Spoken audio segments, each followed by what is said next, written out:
Privileged to be joined by two councillors, so Deputy Mayor Geoff Taylor, who is a real passionate advocate for the CBD, and I'll let him introduce himself, and also Councillor Mark Bunting, who's the chair of our community committee. So I'll hand over to them to say a quick hello.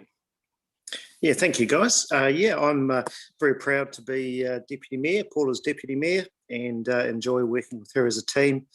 And I think we've got a really good council too that works without personalities getting in the way and works as a good team. And as Blair says, I'm really proud of the draft long-term plan that we put out. I think it's got something for everyone, and it reflects a growing city, but also it reflects, I think, a city it's not just about growth. It's not just about pipes in the ground or roads. It's about all sorts of things. And for me personally, this is my second term on the council, and I've always had a passion for the river and Central City, just seeing a revitalised Central City. And so I've been lucky enough to be in charge of that area on behalf of the council, and really excited about some of the things in the long-term plan in the Central City and river. Thanks, Geoff. And Mark. Yeah, kia ora everybody. My name is Mark Bunting. I chair the community committee, which is really the coolest committee because it's all about people. It's about parks and about playgrounds. It's been an interesting field to be involved in, actually. Like Geoff, I'm a second term city councillor, and I echo everyone's sentiments. I think we've got a good bunch of people in there. We've got, believe me, we don't agree on everything, but we can disagree without being disagreeable. So there's some good fierce debates that go in there, and we all leave as pretty good friends. Having said that, I'm strongly in favour of the community projects that we've put up in the long-term plan. For a series of years now, councils have always had that tension of how much do we spend, how much do we rate people, how much can we get from the government, and how do we look after our stuff, and how fast do we grow? There's a lot going on. As a result, in the past, when we arrived on council, Geoff, you'll remember, we had to shut the library. Founders had closed, and the pool was about to close. So our three biggest community assets had, over the period of time, been run down. Now, that's not due to any neglect from any previous councils. That's because they decided that with any money they could get, they would pay down debt. The problem with that is that community facilities tend to run down. So I'm really proud of the fact that in this plan, it's probably a more community focused plan than we've ever seen. There's more money spent on pools, libraries, and all those kind of things than there has been in the past. And that seems to be the will of the council at this point, is to look after what we've got. So happy to answer your questions. Won't agree with all of your points of view, and you won't agree with mine, but that's what this consultation is about. Mayor Paula's made it really clear that she wants thorough engagement, and we're ready for some difficult conversations. We're ready to hear some stuff we don't want to hear, and we're ready to tell you some stuff that you may want to hear and you may not want to hear as well. Thank you, Mark. And I must say we're all very jealous. You've got the biggest, most professional microphone there of all of us. So well, we'll see the tricky questions your way, shall we? So just a little bit of sort of background and housekeeping here. Obviously, this conversation is about a long-term plan, and I guess what is a long-term plan, and why do we have to prepare a long-term plan? So it is something that council does every 3 years. It's required under legislation, and it really is about outlining for our community our vision for the city for the next 10 years. And it is obviously much more than just a financial document. It sets our priorities. Clearly, it sets our budgets, but it also describes our aspirations for the long term and how we propose to work in partnership with all our partners to deliver those aspirations across the priority areas of council. And obviously, we are a big organisation. We have a very substantial financial footprint and reach in terms of our activities in the daily life. And to give you a sense of scale, our capital program is over $2.5 billion across the next 10 years, and our operating expenditures are over $3.7 billion over the next 10 years. So really substantial organisation, and it really impacts on our daily life across the city for every single resident, whether they're a homeowner, renting properties, or just visiting the city. So it's a really, really important document. And so it's really great that you wish to engage in this process, and we want to get your feedback. And so you'll hear this website a few times, but futurehamilton.co.nz is where you can go and find out all the information on the long-term plan. And so today we're going to, I guess, outline a few things. and then really welcome your questions, and the team who are helping us behind the scenes will capture those questions, and where we can give you some answers, we will, and where we can't, we will certainly capture those and get back to you off this process. So that's a bit about what we're going to do, and I'll hand back to Eeva-Lisa.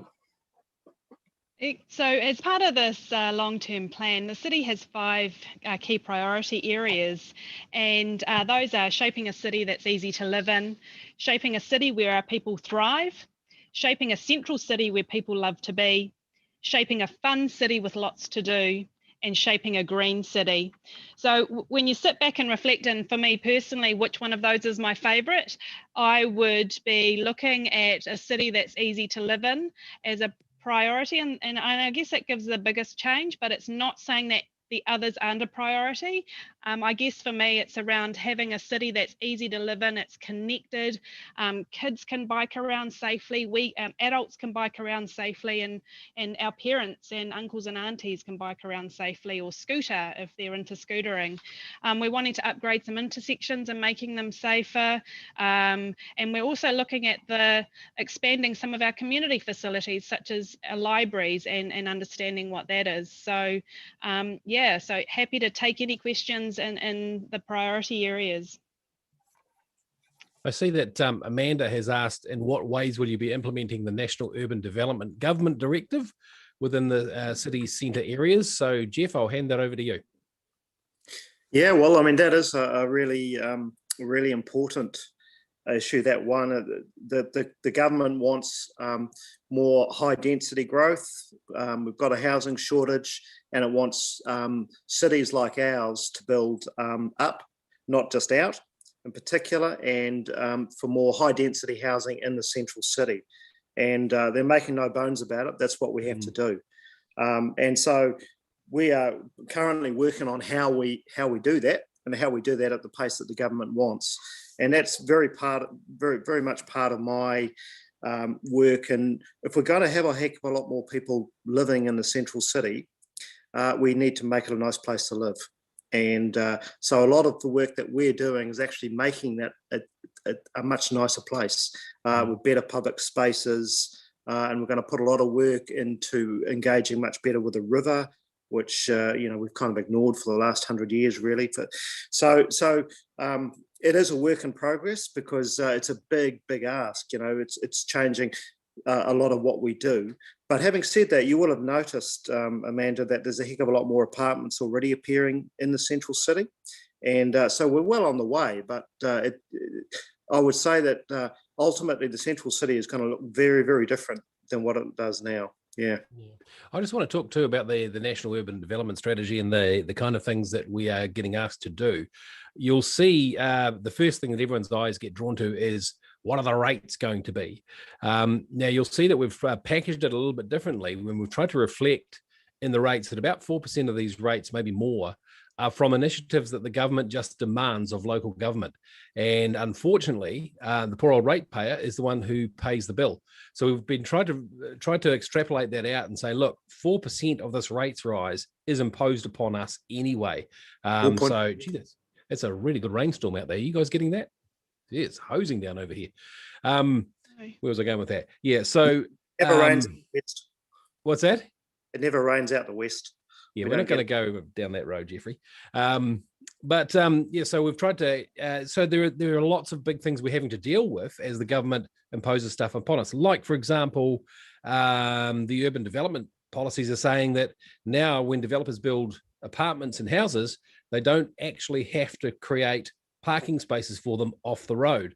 So that has huge implications for what we have to do as a council. Very, very quickly, suddenly people aren't going to just biff their cars. We have to have good, solid cycle infrastructure, good, solid alternative transport, public transport, etc. Now that doesn't come quickly and it doesn't come cheaply. So we end up paying for that as well. So a lot of those costs are even indirect that are being thrust upon us.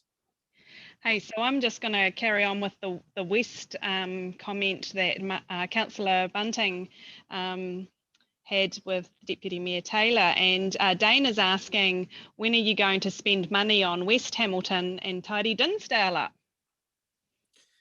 And I'd like to know from Dana if there's any specific projects or areas that she's talking about in West Hamilton.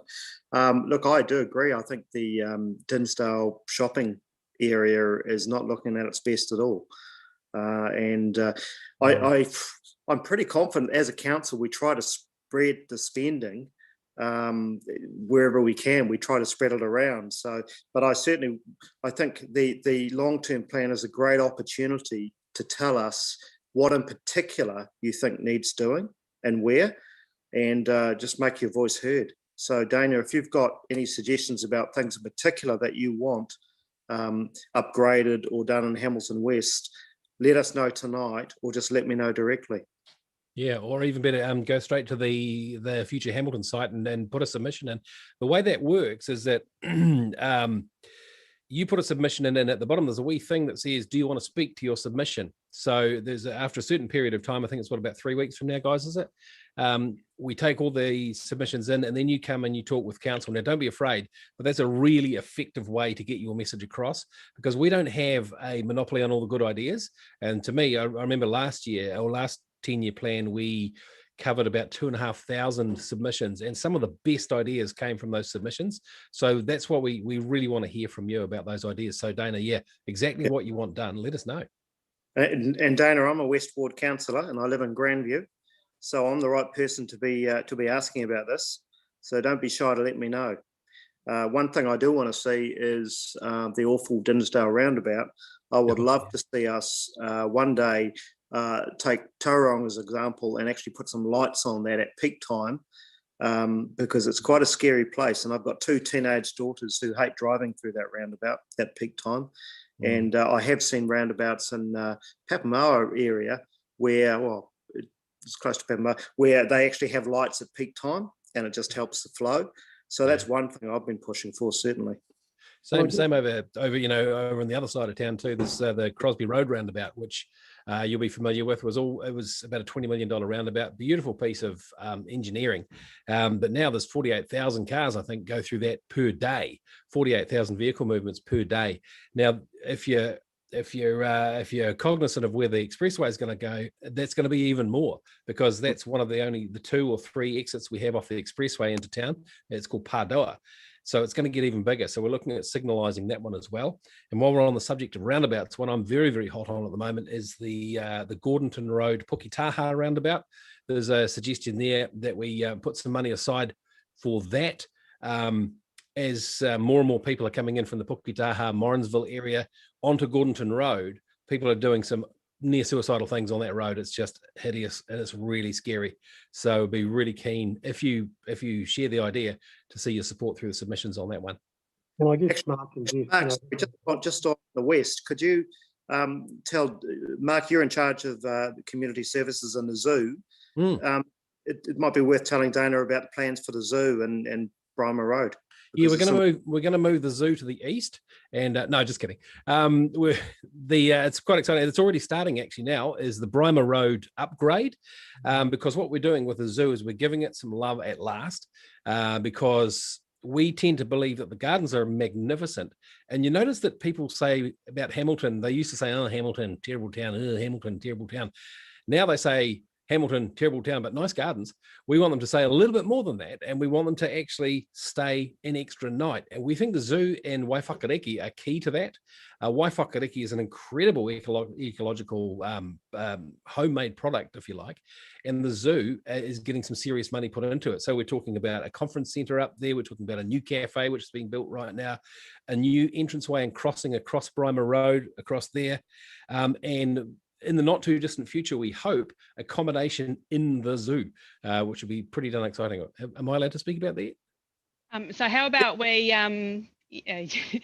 there's also remembering that one of our priorities is about being a green city. And so there's the Gully Networks that is an exciting proposal or project, a draft project through the 10-year plan consultation process. So hop onto onto our submissions process, have a look at those key documents, and you can really see there's a lot of investment proposed in the gully areas to make them connected and tidy them up, so we can actually improve those areas too, which our city has many of.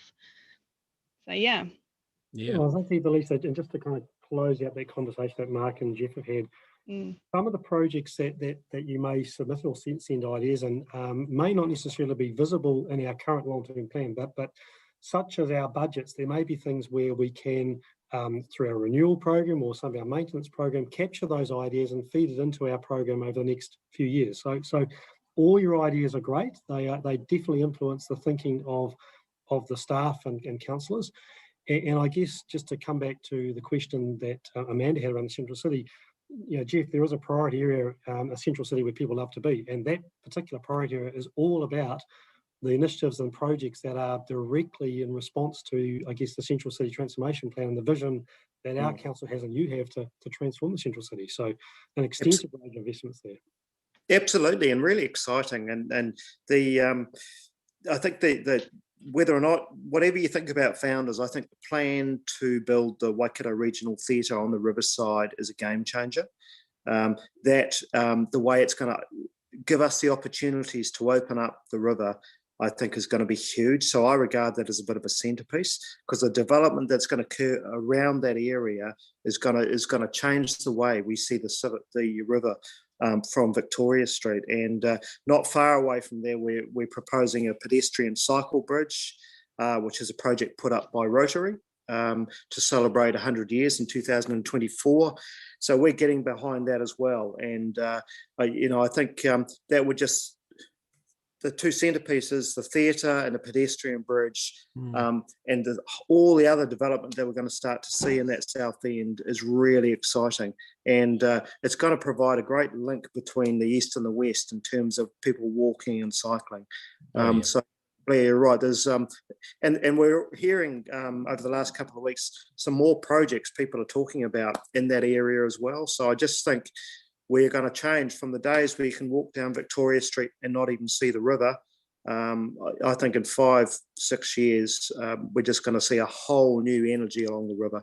And I think, to me, that's a key for the central city.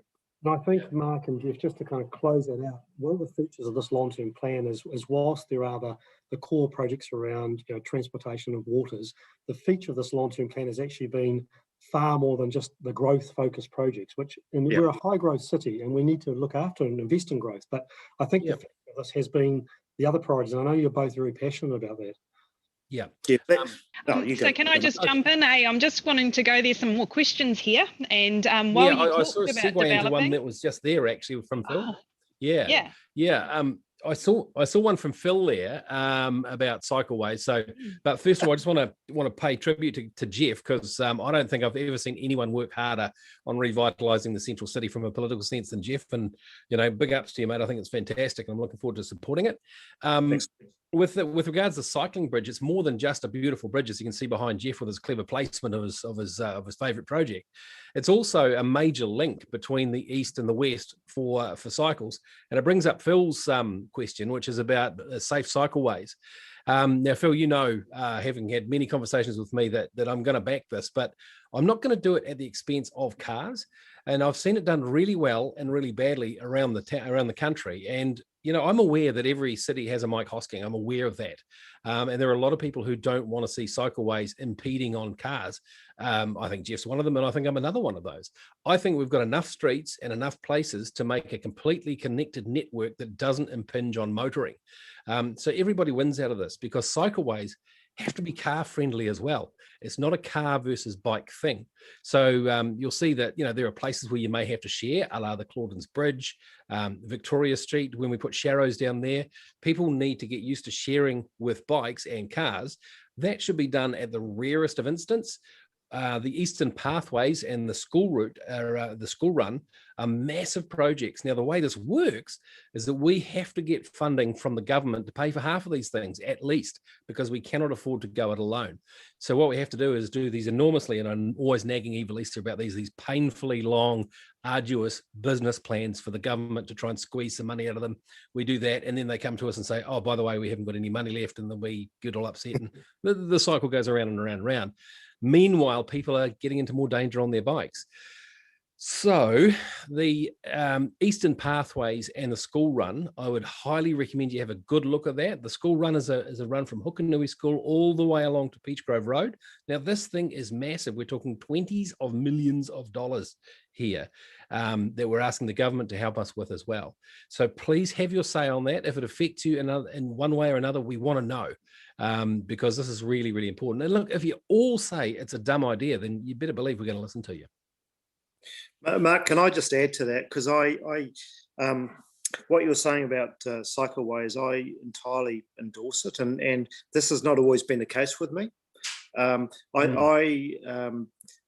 had some councillors work pretty hard and convince me in the last couple of years that actually it's not all about cars. And you know, I like cars, but I am now absolutely convinced that our way for the future, partly to reduce emissions, partly because of congestion, is encouraging off-road wherever possible, cycling, encouraging e-vehicles, scooters, whatever's going to come next, hoverboards, who knows?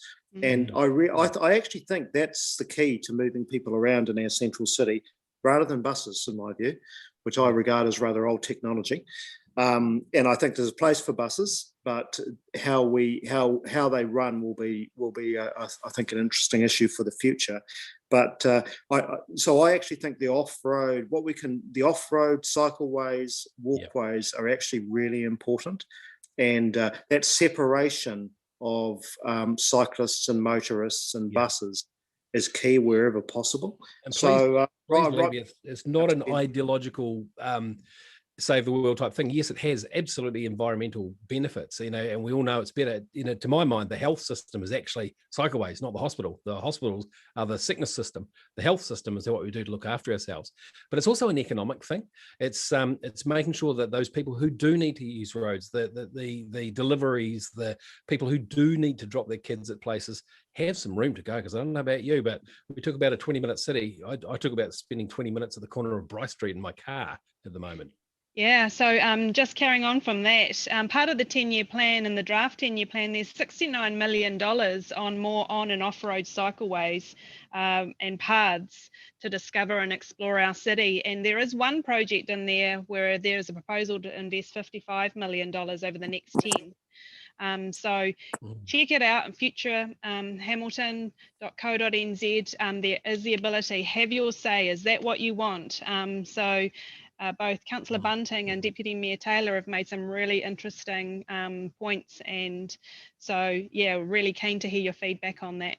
There's a line of questioning that's coming through at the moment. It's Nick says, you know, realize you got the job to do, you have to make some tough calls, and he says, what about the people who have to keep putting up with ongoing rate rises? That's the elephant in the room, isn't it? You know, because as I was explaining to the Selwyn Centre at the Chartwell Church today, we are, strangely enough, a victim of rates more than Auckland are now, but we're also protected in a way. So bear with me on this one. You know, you've heard about the $1 billion hole that Auckland's going through. Auckland as a council is funded to a greater percentage by its fees and charges and its events and its things like that. Now, when COVID hit, it stopped those, and whoomph, down they went. Their income dried up. We have a much higher percentage funded by rates, and we're aware of that. We're painfully aware of it. My rates have gone up through the roof as well, but we're working really hard to try and get more partnership models involved. Like, for example, there's a creative fund that we're looking at going out for, and this is a seed fund that says, okay, we will fund your creative project if you can bring corporate dollars alongside. Otherwise, there's no money. So it needs to be matched. So we're looking at creative ways of getting the corporate world involved in spending. Geoff's running around like crazy, selling the bridge idea to people, and he's getting some really good uptake. And we've got some people who are prepared to invest in the city if they can see that the plans are right. So it does take that off the ratepayer. And of course, we've got to put the squeeze on the government, man. We've got to squeeze the government because you're paying for everything at the moment. Yeah, and the other thing I would add to that, Mark, is that look, 8.9% average rate increase, definitely not pretty. But as you said earlier, 4.5% of that is basically compliance costs. The cost of providing water, wastewater, district planning, and all the things that come from the government. And I would say that, don't forget our rates, if you actually look at the dollar value, we're low, we're at the low end. There's district councils around us where people are paying more. My parents live in Papamoa, and there is a perfect example of what happens when you push rates down in a growing city year after year after year. So it's a disaster. You just can't do it. We're a growing city.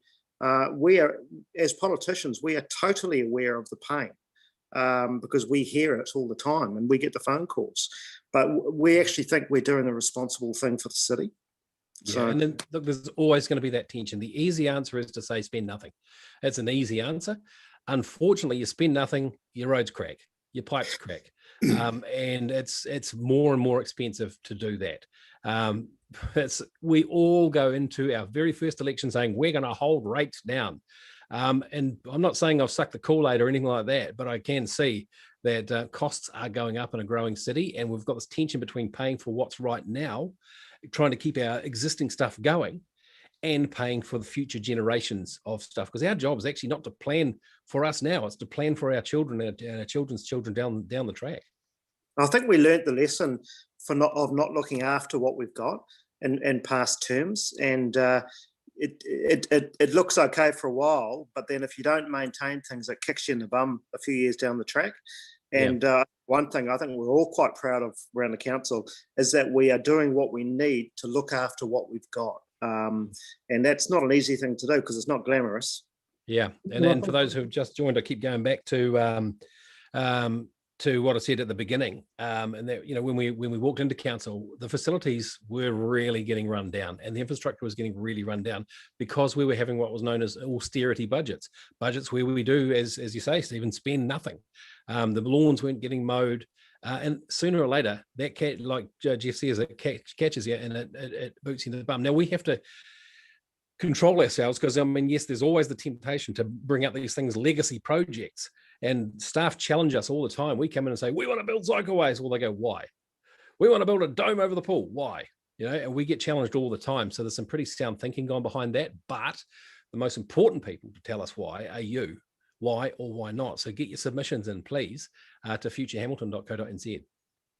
I think, Geoff and Mark, just to kind of take that a bit further, we are a particularly high growth area. And I guess, part of what council is responding to here is how do we preserve the essence of Hamilton, not only now, but into the future, make sure that the city in the future has, has those 5 priorities at the core of their heart. It's not just building more and more solar suburbs. And it's a term I know, Mark, you've used many times. And I guess that doesn't come without investment. And I guess this is part of creating a community, and a community where our residents and their well-being is at the heart of what we do. So, as you say, you've used every tool at your disposal. You're working in partnership with the government and others to help fund these.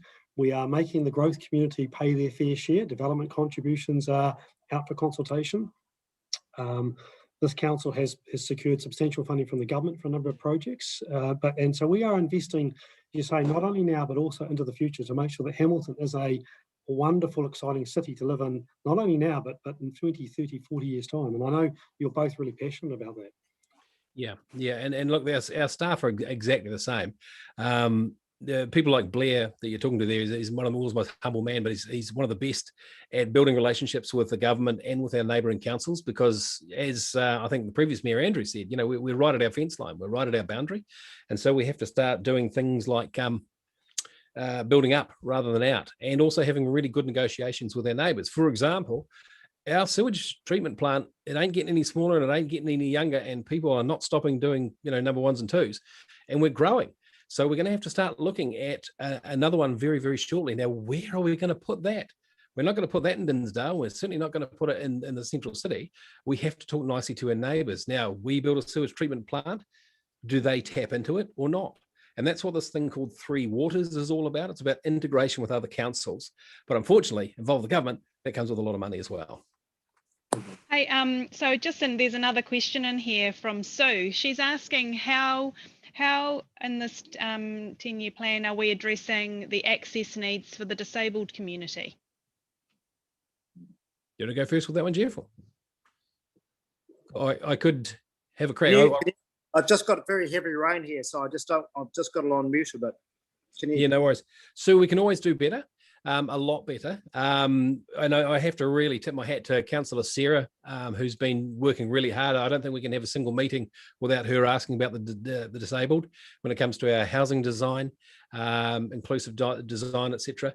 There's talk about playgrounds that are they're called Magical Bridge, for example. There's talk about that. Do we renew a playground and make it completely integrated so everything is accessible for disabled kiddies? But I think we can always do better. And that's, sorry, I can't give you much better an answer. But when you get Sarah on here, grill her, because she'll talk for an hour on that. Yeah, so part of the transport centre rejuvenation in the central city, there is, as part of the draft 10-year plan, funding for a fully accessible toilet in that space. So that is where our council and elected members are really driving improvements in there, working with our disability community, particularly our advisors that we have there. So we're doing everything in terms of our projects. Our elected members are very keen on us incorporating all access and safety for all members of our community to ensure everybody's safe and easily connected and getting around our city. But you raise a good point. We can do better. Yeah. Now, Geoff and Mark, there's a couple of questions we skipped past, and we may not be able to answer them. And if we can't, they've been captured. So one of them is just, what's being done to ensure our heritage era buildings are being preserved and not demolished? Well, we've got Martin Gallagher. You don't get much more heritage than that. And Sorry, being unkind. And Geoff, many of these are in the area too, aren't they? So. Okay. Well, absolutely. Yeah. And in the central city, in that south end, we're calling an area basically from Claudelands Bridge to Victoria Street Bridge is a cultural heritage precinct, because there are buildings there that we want to protect as part of making it a cool new area. One of the best parts of that is protecting some of the cool heritage that is there. I mean, I was in Dunedin a couple of weekends ago, and it's just kind of makes your heart sink what we've let go in Hamilton over the last decades. And so, we are all behind trying to keep what we've got. And we had a heritage plan. We are developing a new heritage plan right now. We actually had a briefing on it yesterday. And hopefully we can have enough teeth to protect what we've got. There is a lot of feeling about it around the council table. We've lost so much. And I know the one thing I can do in the central city is make sure that the heritage buildings there are protected. And they certainly will be in that area I'm talking about. One of the areas that there's a lot of conversation on at the moment, and Councillor Ryan is leading a whole new look at the district plan. And that you think a 10-year plan's big. This is the behemoth of all plans. And one of the big complaints we get almost daily is from people who are having a big infill development right next to their beautiful weatherboard house. And look, Hamilton's a very new town, and it doesn't take long for something to become quite heritage. So our beautiful leafy suburbs, and I believe they made a big mistake around Claudelands, for example, when they put those sausage factories in down Thames Street and the likes. And we're looking because there's such a demand on housing, and I'm seeing questions about rent rates going up. That's because there's a lack of housing. So there's such a demand on people to have roofs over their heads. Good urban design is absolutely crucial. And both Geoff and I agree that you build up in the central city rather than out in the suburbs. And that's a really hard beast to turn around, because developers will pop up houses as quick as they possibly can. And so they should. That's their job. But, we've got 51%, is it Blair, infill at the moment, but it's 57. Quite indiscriminate. It's around 57%. Yeah. 57%. Wow. Yeah. And we've been tracking so protecting 50% over 10 years. So it's been a substantial part of our housing delivery, Mark. Yeah. And look, and it's providing housing. We get that, but we need to be a bit more future focused with that, I believe, and put in some really good urban design and some good planning for some, over here is going to be a high rise apartment. In the central city, it's going to be big, tall buildings, but that you're reasonably safe if you're buying your Ham Easts and your Claudelands and your Dinsdales and some of those upper streets in Dinsdale, like Powaka Ave and stuff. I would hate to see apartments go into there, because I think those places are in a really prime spot. So that's an area that we're working on at the moment. Can I just go back just for a moment, just to that rates question? Obviously, you know, it's painful for us to be talking about 8.9, but also, you know, it's worth remembering that all councils with their infrastructural issues are under real pressure, especially the growth ones. I mean, Tauranga is proposing 14%, Wellington 13.5%, New Plymouth 12%, Matamata Piako 11.85%, Dunedin 9.8%. So we're all battling, and it's not something we enjoy doing, believe me, but a huge proportion of it is keeping the infrastructure going and paying for your water and wastewater and that sort of stuff, and looking after what you've got. There's not a lot of discretionary stuff at the end of the day. A huge proportion of it is those basics. Yeah. And the easy thing to say is spend nothing. And I know someone will text straight away and say, that's right, spend nothing.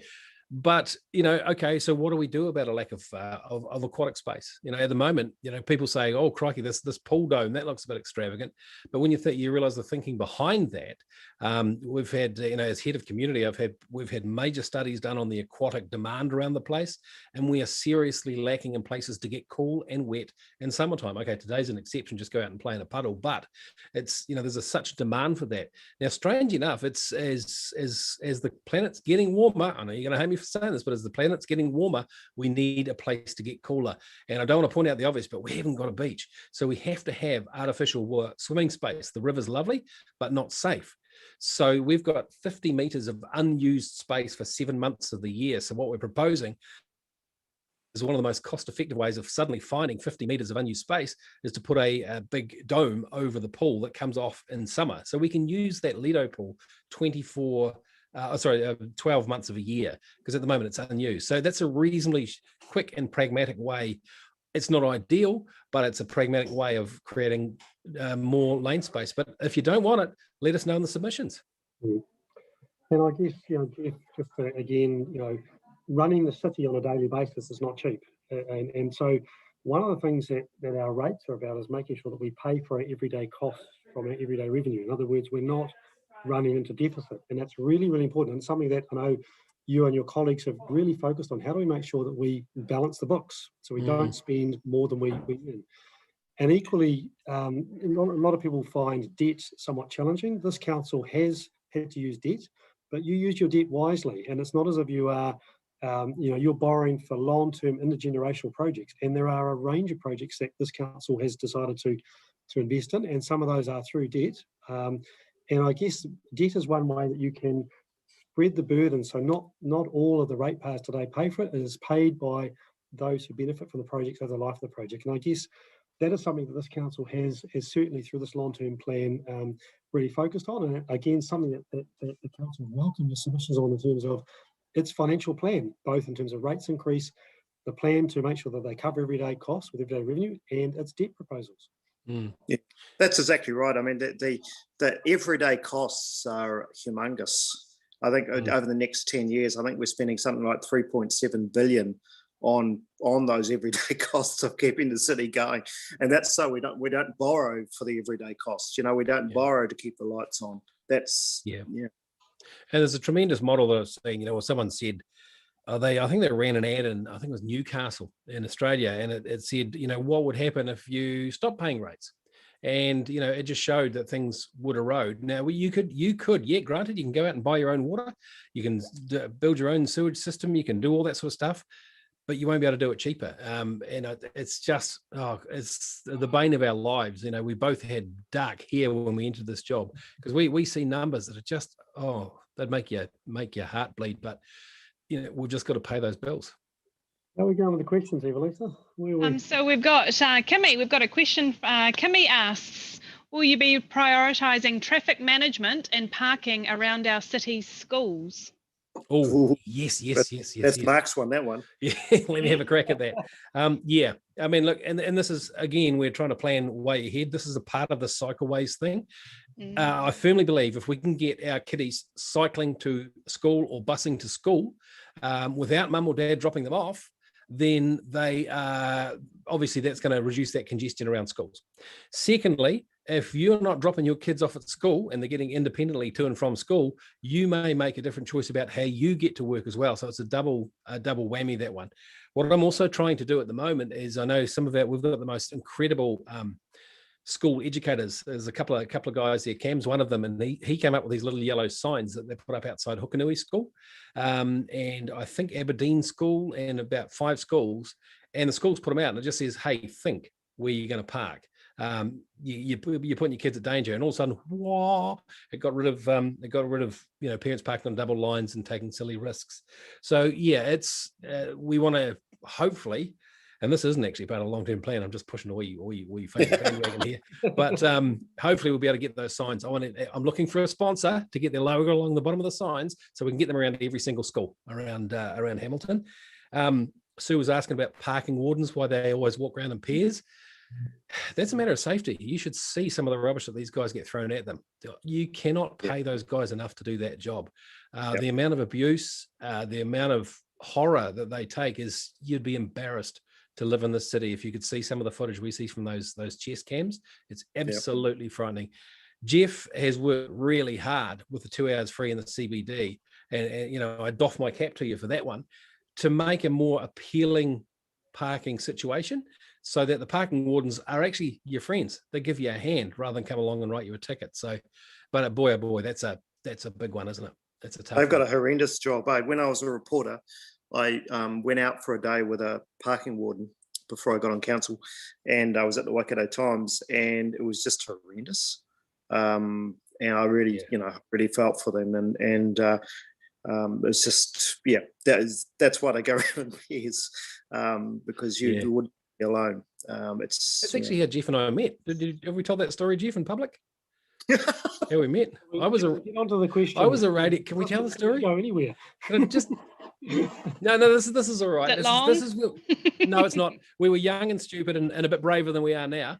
And I was a radio announcer, and Geoff was a reporter.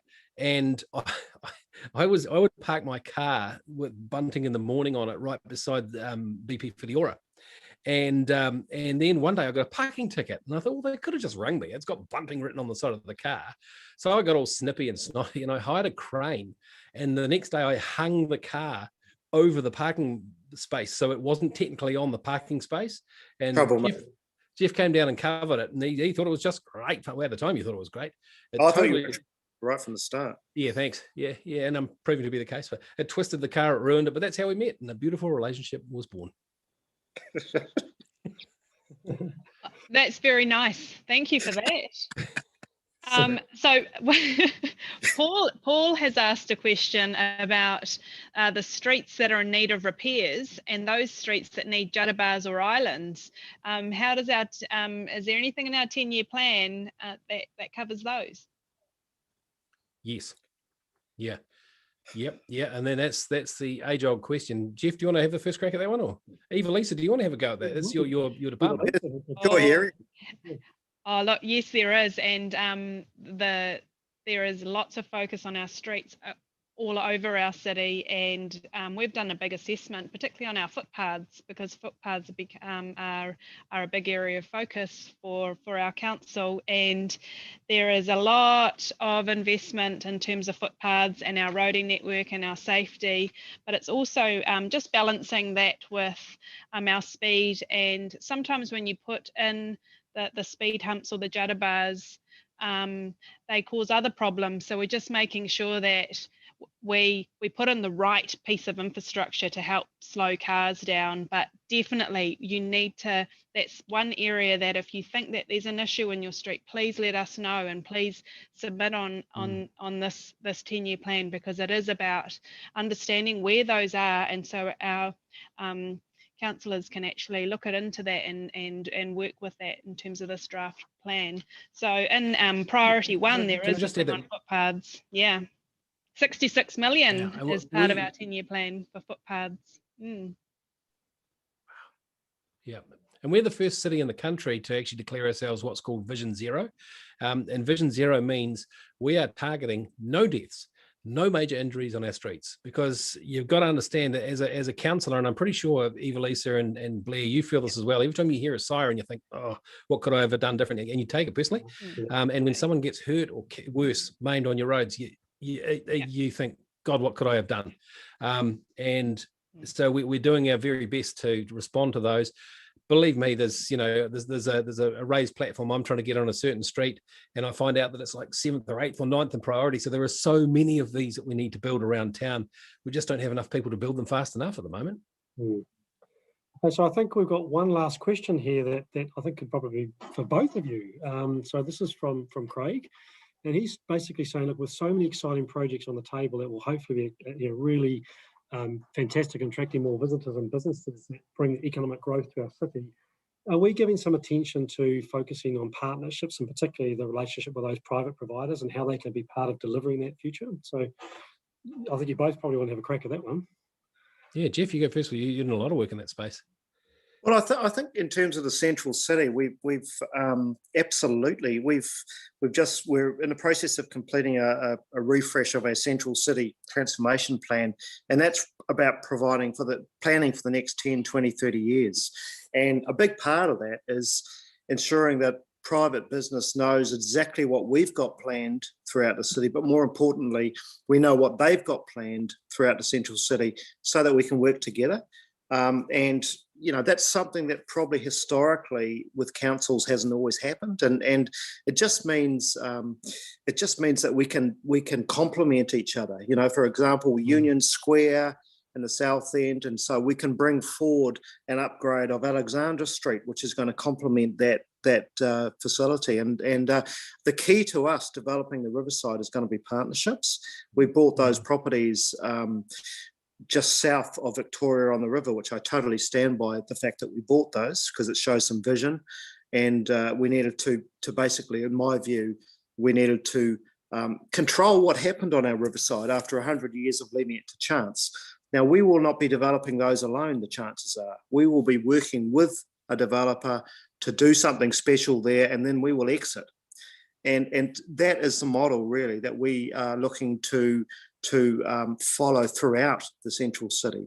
And Mark, you'll probably want to talk just generally as a council. I think if we don't do partnerships, we don't get anywhere.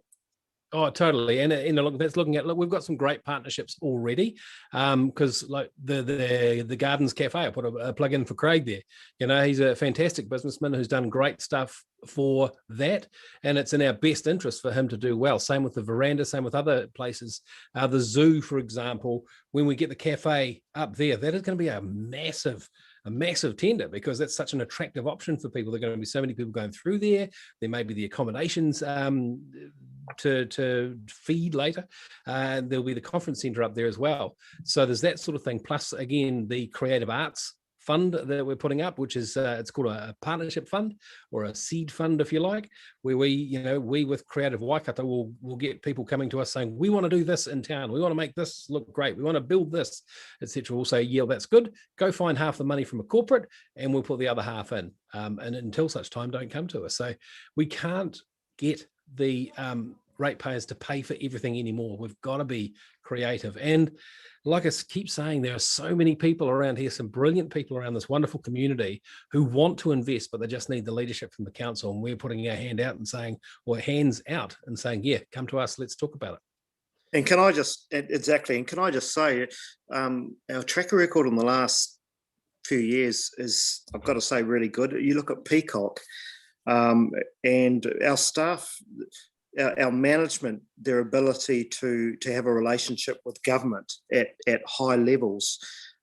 We took up the Housing Infrastructure Fund. I don't know how many councils did that, Blair, but not many. And that allowed us to build a really expensive suburb, to get on with developing a suburb that we could never do on our own with help from the government. We've got a lot of money out of that, Blair, and there's a lot of examples of that recently. Yeah, big time. Hey, guys, I have to get going. I've got a meeting at 7. I'm sorry. I don't know where you guys are at. You can talk all night if you want. I think we're wrapping. Look, I've got to say, Mark and Geoff, thank you so much for your time and your very honest and fantastic answers. And I guess Eeva-Lisa will probably close us out. But just again, you know, we welcome your feedback, you welcome your submissions. All your questions today have been captured, and ultimately any submission is a great submission to help us, to help you know, Geoff and Mark and the other councillors to create the best plan for the community. Well said. Look, I can promise you every single submission we will read and we will take to heart. That's what this whole process is about. Yeah, we've done our best putting a plan together. That we don't do this stuff necessarily so that you'll like it. We do it with the best of our ability and the knowledge we have, but we're not always right. So we need to hear from you now, because it's your plan. Yeah, so I guess we've heard lots of great questions, and Councillor Mark, I know that you need to go. So we've heard lots of questions around heritage, around parking and safety around our schools, cycleways, infrastructure. What are we doing in our neighbourhood to make my neighbourhood feel better, look better? And so now's your time to share your voice and to shape your city. So there's several ways you can do that. And it's around the futurehamilton.co.nz website. Send us your thoughts through the email through to ltp@hcc.govt.nz. We're also going to be out and about in the community and across the city, so please pop in and have a chat and ask these questions, and there'll be face-to-face answers there, and if we can't answer those questions, we'll get those back through to you.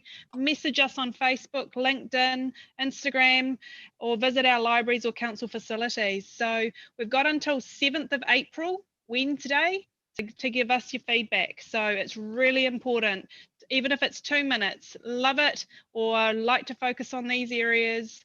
And so But can I just wrap up in saying, look, this is an incredible privilege what you've asked us to do, and you're getting the best from us. So big ups to you. And at last I've worked out how to do fancy backgrounds. Look at that. Look at that, eh? Pool, Mark, isn't it? So, that's a Lido pool with a cover over it, with a dome over it. Look at that. Thank you, everyone. Good night. Okay, team. Got to go. Thanks, Blair and Eeva-Lisa.